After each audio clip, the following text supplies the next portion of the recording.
देशाचे पंतप्रधान म्हणून तिसऱ्यांदा नरेंद्र मोदी यांना विजयी करायचे आहे। 2024च्या लोकसभा निवडणुकीत महायुतीचा उमेदवार कोण असेल हे अजून स्पष्ट नाही।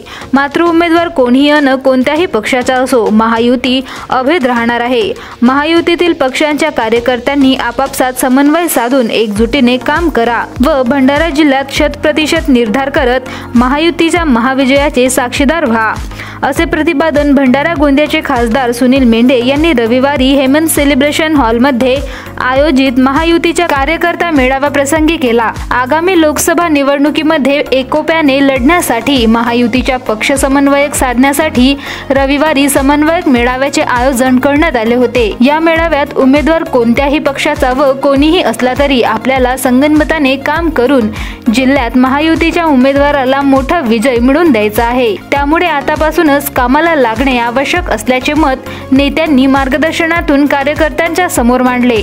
यापुढेही राज्यस्तरावरील नेत्यांच्या उपस्थितीत जिल्ह्यात ठिकठिकाणी महायुतीचे मेळावे आयोजित करून कार्यकर्त्यांना एकत्रित आणत आगामी लोकसभेत विजयाचे ध्येय गाठायचे असल्याचे नेत्यांनी उपस्थित कार्यकर्ते व पदाधिकाऱ्यांना सांगितले।